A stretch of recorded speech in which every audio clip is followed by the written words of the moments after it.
श्री गरुड़ महापुराणम पूर्वार्धम। नैमिषारण्य में शौनकादि ऋषियों का प्रश्न।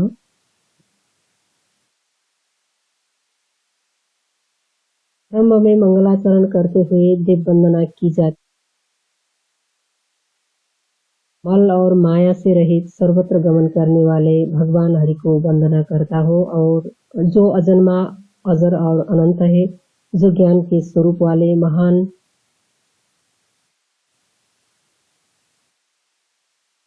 प्रबल अनादि भूत देहादि से हीन है, जो समस्त कारणों से रहित और संपूर्ण भूतों में वर्तमान है। मैं भगवान हरि, रुद्र, ब्रह्म गणों के स्वामी, गणेश, देवी, सरस्वती, इन सब देवगणों को मन, वाणी और कर्म के द्वारा सदा नमन करता हूँ। संपूर्ण शास्त्रों के महामणिपी परम शांत स्वरूप वाले, पुराणों के विद्वान एवं प्रवक्ता, विष्णु के भक्त, महान आत्मा वाले और तीर्थों की यात्रा के प्रसंग से नैमिषारण्य में आए हुए शुभ आसन पर समस्थित भगवान विष्णु का ध्यान करने वाले और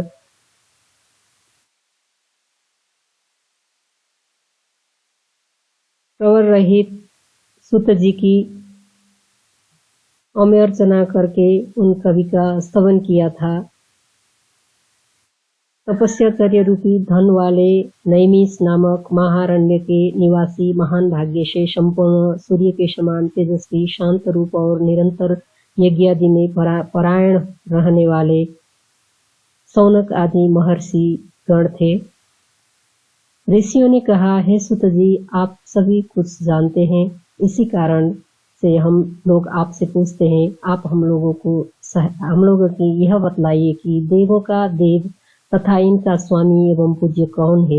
ऐसा कौन सा देव है जिसका ध्यान करना चाहिए। इस जगत के सृजन करने वाला, विश्व का पालक और अंत में संहार करने वाला कौन है। किसके द्वारा लोक के धर्म प्रवृत्त हुआ करता है और संसार में उत्पन्न होने वाले दुष्ट को हनन कौन किया करता है। उस देव का कैसा स्वरूप है। इस जगत का सर्व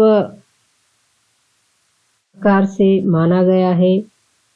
यह सर्वोपरि विराजमान देवेश्वर किन व्रतों के द्वारा परम प्रसन्न एवं संतुष्ट हुआ करते हैं और किस योग से वह प्राप्त किया जाता है। उस सर्वेश्वर के कौन से अवतार होते हैं और किस प्रकार से उनकी बस आदि से समुत्पत्ति हुआ करती है। लोक में जो ये वर्ण ब्राह्मण, क्षत्रिय आदि है तथा ब्रह्मचारी आदि 4 आश्रम है, इन सब का पालन करने वाला और प्रवर्तक कौन है। यह सब तथा इसके अतिरिक्त अन्य जो कुछ भी बताने के योग्य है, उस सब को हे सुत जी आप हमको बताइए, क्योंकि आप तो महान मति वाले हैं। भगवान नारायण से संबंधित सभी उत्तम कथाएं आप हमको बताइए। कहा, मैं अब आप लोगों के समक्ष में गरुड़ पुराण बताऊंगा, जो कि परम सार स्वरूप है और विष्णु भगवान की कथा आश्रय वाला है। यह महापुराण पहले गरुड़ ने कश्यप मुनि से कहा था और मैंने व्यास मुनि से इसका श्रवण किया था। समस्त देवों के और ईश्वरों को भी ईश्वर भगवान नारायण देव परमात्मा एक ही है, यही परब्रह्म है और इनसे ही इस संपूर्ण विश्व का जन्मादि होता है। भगवान वासुदेव वह स्वयं अजर एवं अमर है, किंतु इस जगत की रक्षा के लिए वह कुमार आदि के स्वरूप में अजन्मा होकर भी अवतार धारण किया करते हैं। उस देव हरि ने सबसे प्रथम कौमार सर्ग को ग्रहण करके हे ब्रह्मन अति कठिन अखंडित ब्रह्मचर्य का पालन किया था। दूसरा स्वरूप अर्थात अवतार इन भगवान का रसातल को प्राप्ति हुई भूमि का उद्धार करते हुए हुआ था, जिसमें यज्ञ के स्वामी ने बाराह का शरीर धारण किया था। तृतीय ऋषि का सर्ग हुआ था, जिससे उन्हें देवर्षित्व की प्राप्ति की थी, अर्थात नारद का शरीर धारण किया था और जन्मों की निष्कर्मता का शाश्वत तंत्र प्रचलित किया था। चौथे अवतार में हरि ने नर नारायण का स्वरूप धारण कर तपस्याचर्या को ही धर्म के संरक्षण करने के लिए देव और असुरों से उनको अर्चना की थी।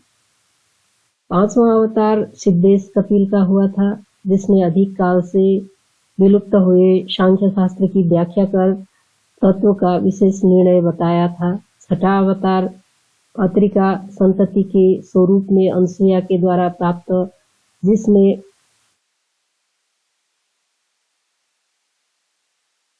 की विद्या को प्रहलाद जी के लिए बताया था।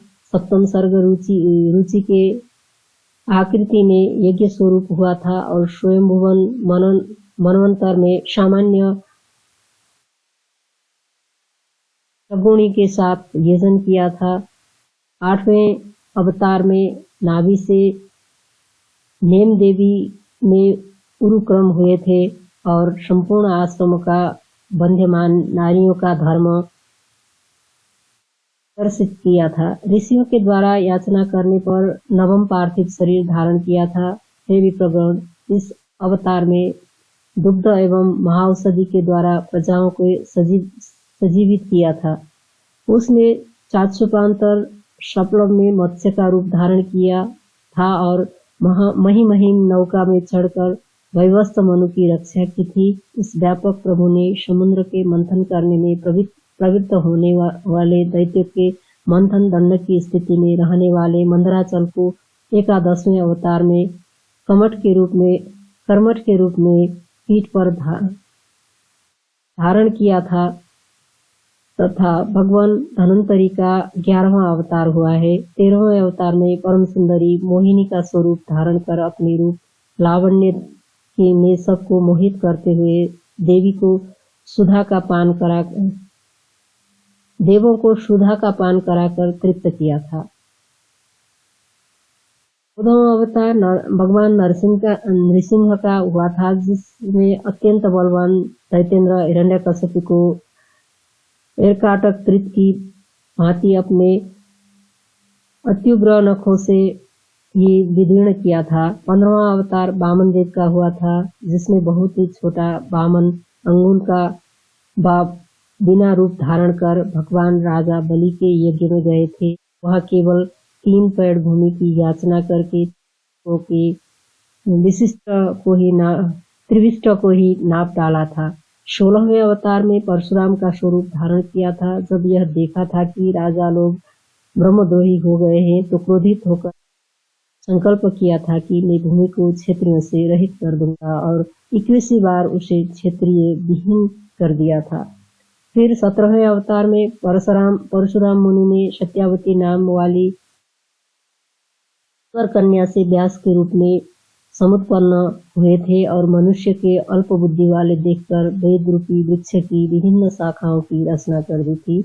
इसके पश्चात देवों के कार्य के संपादन करने की इच्छा से नरदेवत्व को प्राप्त होकर समुद्र का निग्रह आदि कर्म किए थे। 19वें और 20वें अवतार में वृष्टियों के बेस में जन्म ग्रहण करके बलराम और कृष्ण इन शुभ नामों वाले अवतार हुए थे और भगवान ने इस वसुधा का भार हल्का किया था। इसके अनंतर कलयुग के संध्यांत में सूरदीपों के सम्मोह के लिए कीटकों में जिनका पुत्र बुद्ध इस नाम वाला अवतार होगा। इसके पश्चात अष्टम संध्या में जबकि सभी राज्य प्राय नष्ट जैसे हो जाएंगे, तब विष्णु वंश से कल्कि नाम वाला इस जगत में स्वामी का अवतार होगा।